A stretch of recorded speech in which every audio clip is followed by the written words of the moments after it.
हरे कृष्णा। अध्याय 8 श्लोक नंबर 10। प्रयाणकाले मनसा चलेन भक्त्या युक्तो योगबलेन चैव भ्रुवोर्मध्ये प्राणम् अवेश्य सम्यक् स तं परम पुरुषम उपैति दिव्यम।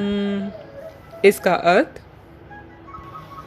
मृत्यु के समय जो व्यक्ति अपने प्राण को बाहों के मध्य स्थिर कर लेता है और योग शक्ति के द्वारा अविचलित मन से पूर्ण भक्ति के साथ परमेश्वर के स्मरण में अपने को लगाता है, वह निश्चित रूप से भगवान को प्राप्त होता है। इसका तात्पर्य इस श्लोक में स्पष्ट किया गया है कि मृत्यु के समय मन को भगवान की भक्ति में स्थिर करना चाहिए। जो लोग योग अभ्यास करते हैं उनके लिए संस्तुति की गई है कि वे प्राण को बाहों के बीच आज्ञा चक्र में ले आए। यहाँ पर षट चक्र योग के अभ्यास का प्रस्ताव है, जिसमें 6 चक्रों पर ध्यान लगाया जाता है, परंतु निरंतर कृष्ण भावनामृत में लीन रहने के कारण शुद्ध भक्त भगवत कृपा से मृत्यु के समय योग अभ्यास के बिना भगवान का स्मरण कर सकता है। इसकी व्याख्या 14वें श्लोक में की गई है।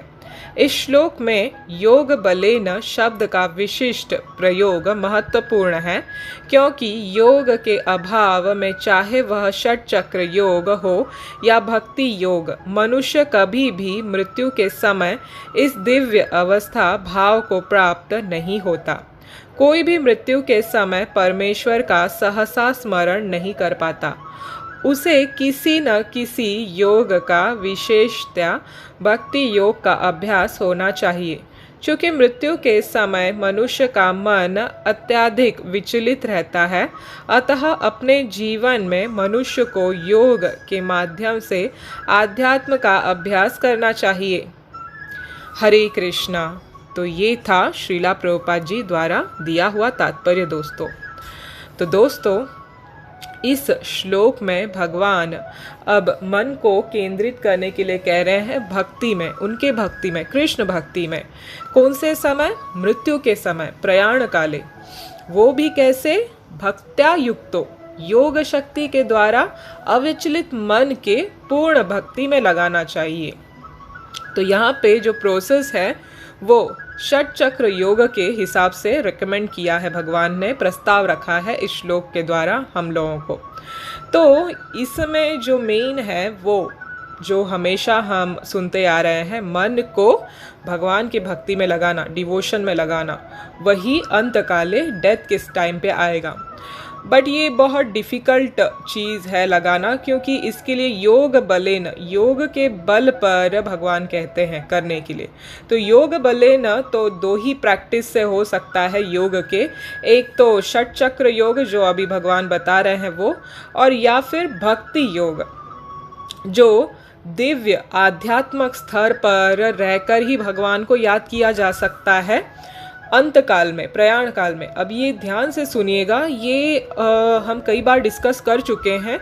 इसका ऐसा है कि पूरे जीवन काल में जब जो जिस चीज़ का हम याद करते हैं, स्मरण करते हैं, वही मृत्यु के समय हमारी जो स्थूल शरीर है वो हमें क्या करती है, जो पूरे टाइम पे हमने सोचा है वो सूक्ष्म शरीर के द्वारा, जैसे एक बल्ब कैसे फ्लैश होता है, वैसे वो हमारी मेमोरीज, हमारी यादें जो है स्मरण शक्ति बन के डेथ के टाइम पे फ्लैश होती है। और ये आप सबको पता है, मृत्यु बता के तो आती नहीं है, आती है एक क्षण में ही, झटाक से लेके चली जाती है, अपना काम करती है और निकल जाती है। ये काल का सबसे बड़ा ये है क्वालिटी है, किसी को पता नहीं चलता ये कैसे काम करती है। मगर हमने कई बार देखा है, कोई बात कर रहा है और खड़े खड़े गिर गया और देखा तो उसने शरीर त्याग कर दिया है, या फिर कोई बहुत दुखी होकर बहुत ही त्रास में, तकलीफ में अपना शरीर त्याग कर रहा है। तो ये अपने अपने कर्मों के हिसाब से है। तो इसीलिए भगवान जोर दे रहे हैं स्मरण पे, उनके स्मरण पे, क्योंकि ये अंत काल में भी हमें इम्पोर्टेंट रहेगा, अच्छा रहेगा, और फिर आगे के जीवन में में भी, आगे के मतलब नेक्स्ट लाइफ में भी। तो इसके लिए प्रैक्टिस बहुत इम्पॉर्टेंट है। योग वो है आध्यात्म अभ्यास, जो श्रीला प्रभुपाद लास्ट में बता रहे हैं। तो ये चीज़ इस श्लोक के द्वारा पता चलता है, जो कहते हैं ना हम अध्यात्म का अभ्यास तो हम बुढ़ापे में करेंगे, अब जीवन भर मज़ा तो करने दो, एंटरटेन तो करने दो। हम कितने बोर हो रहे हैं, हमको थोड़ा सा ये मज़ा करने दो, वो मज़ा करने दो। हम टीवी देखते हैं, पिक्चर देखते हैं, नाना प्रकार के किन सुख सुविधाओं में रहते हैं, थोड़ा सा कुछ पिन मार दिया किसी ने तो हमको दर्द हो जाता है। बट हम भगवत भक्ति नहीं करना चाहते हैं। हम सब तरह का तकलीफ झेल लेंगे मगर भगवत भक्ति नहीं करना चाहते हैं, जो बहुत ही सरल और सुगम है। तो ये तो सबसे बड़ा इम्पॉर्टेंट चीज़ है, जो बचपन से ही, मतलब बच्चा जन्म लेता है उस क्षण से जैसी माया पकड़ती है वैसे ही हमको भगवान की भक्ति पकड़ना है। कहते हैं कुछ कुछ संप्रदाय में तो बच्चे के कान में ही हरे कृष्ण महामंत्र बोल दिया जाता है, दीक्षा दे दी जाती है और गले में कंठी बांध दी जाती है। ये कहीं उड़ीसा के कहीं किसी जगह पे होता है, ऐसे एक संत बता रहे थे। अब एग्जैक्टली वो जगह का नाम मुझे याद नहीं है, मगर ये संत कह रहे थे कि ऐसी भी प्रथा है जहाँ पे बच्चा जन्म लेते ही उसको दीक्षा दी जाती है और वो हरे कृष्ण महामंत्र का उसका कानों में ये किया जाता है, उच्चारण किया जाता है। मतलब उसका शरीर अगर कुछ दुर्घटनावश अगर ये भी हो गया, प्राण भी निकल गए, तो कम से कम हरे कृष्ण महामंत्र उसके कर्ण पे पड़े तो वो ज़रूर वैष्णव बनेगा। उस जन्म में नहीं तो अगले जन्म में बिल्कुल बनेगा। ये है सबसे बड़ा इम्पॉर्टेंट चीज़, महत्व भगवान के भक्ति का। थोड़ा दो शब्द भी कान में पड़ने से किसी जीवात्मा का अहित नहीं होता। तो इसीलिए श्रीला प्रभुपाद लास्ट लाइन में बहुत इम्पॉर्टेंट बोलते हैं, अतः अपने जीवन में मनुष्य को योग के माध्यम से अध्यात्म का अभ्यास करना चाहिए। ये आने वाले 2 श्लोकों में भगवान हमें बताएंगे, श्री कृष्ण हमें बताएंगे कि कैसे करना है इसके द्वारा। मगर प्रभुपाद हमें बता रहे हैं कि इन सब का निष्कर्ष भगवान का यही चीज पे इंडिकेशन करता है, जो चैतन्य महाप्रभु ने हमें बताया है कि भगवत नाम का उच्चारण करना। चाहे हम भगवान की प्रेमामयी भक्ति करें या कोई सेवा करना चाहते हैं किसी का भी, या किसी के तरफ हम प्रार्थना करना चाहते हैं, कुछ भी हो, हर परिस्थिति में हरे कृष्ण महामंत्र ही सबसे उत्तम और सरल उपाय है भगवान को पाने का। तो ये सब विधि भगवान इसीलिए बता रहे हैं ताकि हमें हरे कृष्ण महामंत्र का महत्व पता चले और भक्ति योग का जो ये है तत्व है वो हमारे हृदय में जागृत हो। इसीलिए तो ये था इस श्लोक का अर्थ। भक्तों, आज मैं कुछ चीज़ें आपसे शेयर करना चाहती हूँ। काफ़ी भक्त और दोस्त जो भी है मेरे नज़दीकी रिश्तेदार सब मुझसे पूछ रहे थे इस बारे में, तो मैंने सोचा मैं आपको इस चीज़ में अवगत करा दूँ। तो बात ऐसी है कि आप जानते हो कि ये जो हम भगवत गीता रिसाइटेशन का जो हमने ग्रुप बनाया था व्हाट्सएप पे, ये बहुत अच्छे से चल रहा था और काफ़ी लोग इसकी फ़ायदा ले रहे थे। मैं खुद भी इसका फ़ायदा ले रही हूँ। रोज़ कितनी भी थकावट हो, मैं एक ना एक कुछ ना कुछ आपको इसका महत्व बताते ही रहती हूँ, ताकि ये मुझे भी पता चले, आपको ही नहीं बल्कि मुझे भी पता चले। आपके माध्यम से मैं मुझे भी सिखा रही हूँ। ये सब मेरे गुरु महाराज और श्रीला प्रभुपाद की देन है, हमारी परंपरा का ही देन है। मेरा इसमें कुछ भी नहीं है। अगर मुझसे कोई त्रुटि होती है, मुझसे कोई गलती होती है, तो कृपया मुझे बच्ची समझकर माफ़ कर दीजिएगा, नादान समझ के माफ़ कर दीजिएगा। और कुछ भी आप सीखते हो, जो कुछ भी अच्छा सीखते हो अध्यात्म के बारे में, ये आप मुझसे नहीं मेरे श्रीला गुरुदेव से और श्रीला प्रभुपाद से समझ रहे हो, सीख रहे हो, यही आप जानिएगा।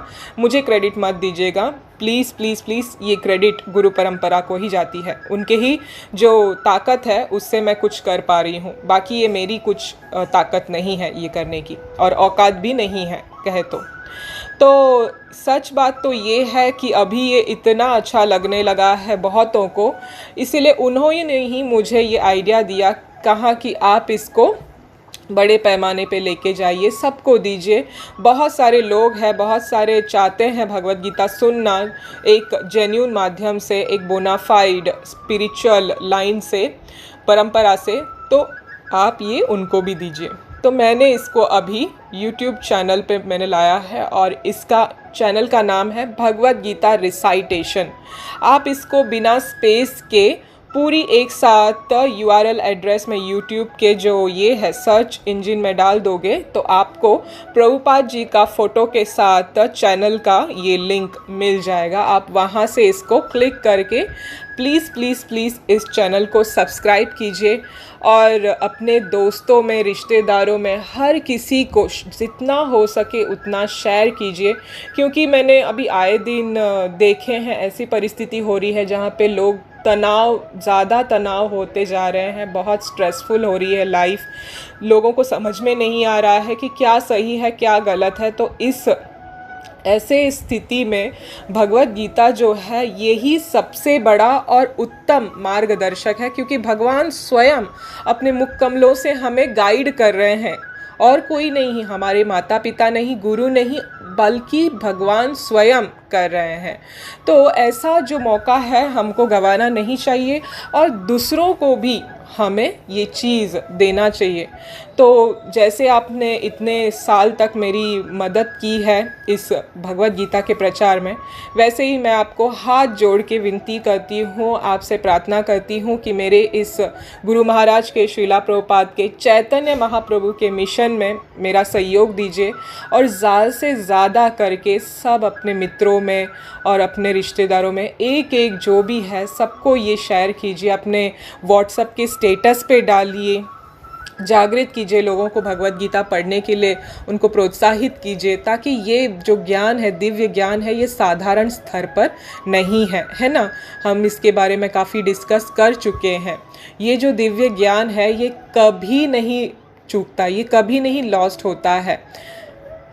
ये ज्ञान जो है ये भौतिक संसार के किसी भी चीज़ से नष्ट नहीं होता है। देखिए आप टाइम इमेमोरियल, मतलब जैसे टाइम निकलते जाता है हर कोई चीज़ आपने सीखी है, पाई है, वो धीरे धीरे लुप्त होना ही है। हमारा शरीर ही हमारे नियंत्रण में नहीं है ना, कंट्रोल में नहीं है। ये क्षीण होते जा रहा है, दिन ब दिन बूढ़ा होते जा रहा है, बुद्धि धीरे धीरे काम करना बंद कर देती है और अंत काल में तो जैसे श्लोक में भगवान ने कहा है कि हमें भगवान पे ध्यान लगाना चाहिए, मगर वो बहुत मुश्किल बात है, जैसे श्रीला प्रभुपाद कहते हैं। तो निष्कर्ष यही निकलता है कि जीवन काल में हम जैसे जीते हैं उस तरह से हमारा अंत जो होता है निश्चित होता है, और ये पूरी तरह से हमारे सोच पे और प्रकृति के नियम पे चलता है जो भगवान के अधीन है। तो ये समझते हुए दोस्तों हमको ज़्यादा से ज़्यादा सबको मदद करना चाहिए, सबको ये ज्ञान देना चाहिए, ताकि लोग अंत काल में ये स्मृति बनाए रखे कि उनको कैसा शरीर चाहिए, परमानेंट शरीर चाहिए कि टेम्पररी शरीर चाहिए।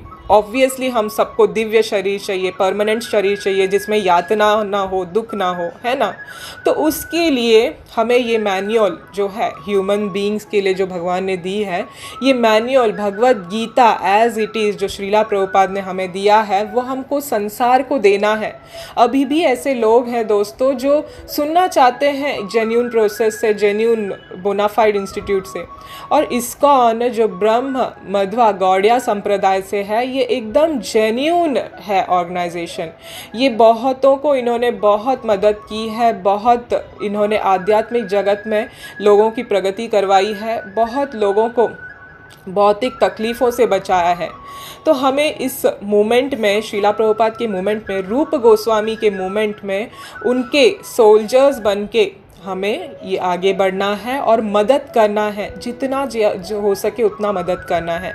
मैं इस चैनल के बनाने के बाद, इस YouTube channel Bhagavad Gita recitation, ये चैनल बनाने के बाद भी मुझे कितने लोगों के कॉल आए, मैसेज तक भी आए कि आपने ये बहुत अच्छा शुरू किया है, हम चाहते ही थे, हम उच्चारण नहीं कर पा रहे थे श्लोक को ठीक से, अब उच्चारण कर पा रहे हैं ठीक से, और कई कथाओं हमें समझ में नहीं आ रहा था, वो अभी समझ में आने लगा है, और इसके माध्यम से हम दूसरों को भी दे पा रहे हैं।